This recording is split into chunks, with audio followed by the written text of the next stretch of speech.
Datuk Seri Anwar Ibrahim menegaskan keperluan menggubal undang-undang baharu bagi membolehkan teknologi kecerdasan buatan AI beroperasi dengan lebih bebas dan efektif tanpa terlalu terikat kepada kerangka perundangan sedia ada. Perdana Menteri berkata pemikiran lama berkenaan kedaulatan tidak lagi sesuai dalam era digital yang didorong AI kerana teknologi itu menuntut pendekatan baharu dan perubahan paradigma.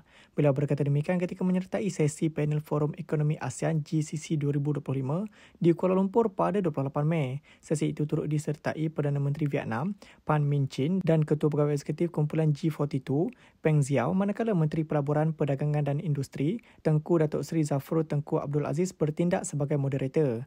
Anwar menegaskan teknologi seperti AI tidak boleh ditangani dari sudut nasional semata-mata, sebaliknya memerlukan kerjasama dan tindak balas bersifat global. Mengulas inisiatif Malaysia bersama ASEAN dan Majlis Kerjasama Teluk GCC, Anwar berkata kerjasama itu kini bergerak ke arah yang lebih strategik, khususnya dalam pelaburan, teknologi baharu dan tadbir urus digital.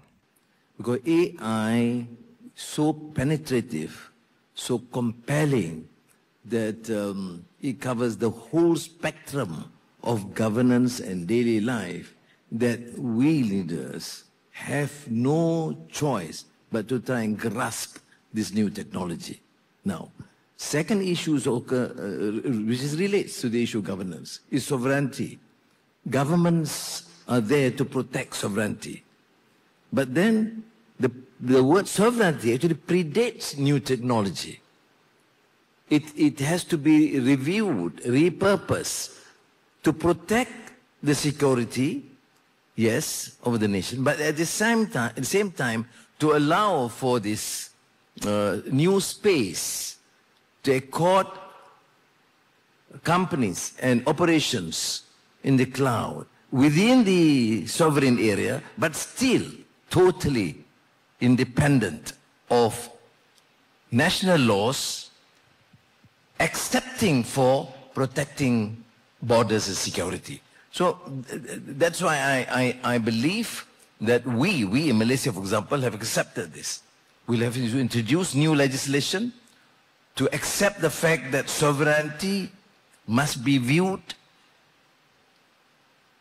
so as to be seen to be able to transform that technology and allow AI to operate independently without having to subject itself to the laws of the country, which means like what we have given to the embassies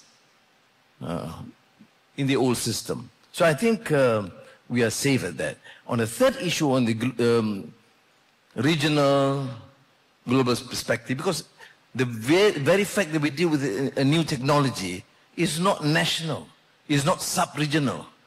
It has to be global.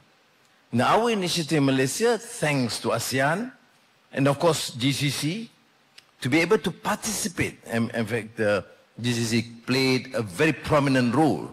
Initially, of course, it was the initiative in Saudi Arabia with GCC, but then when we initiated discussions with UAE, with Sheikh MPZ, Muhammad bin Zayed, and then extend to the Kuwait Chairmanship, there was a tacit agreement that we should expand this sort of geopolitical consideration into more serious considerations affecting investments, trade, including the new technology.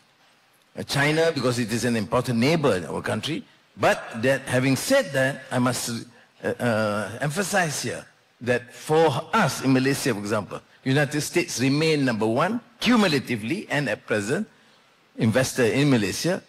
60% of our E&A is exported to the United States.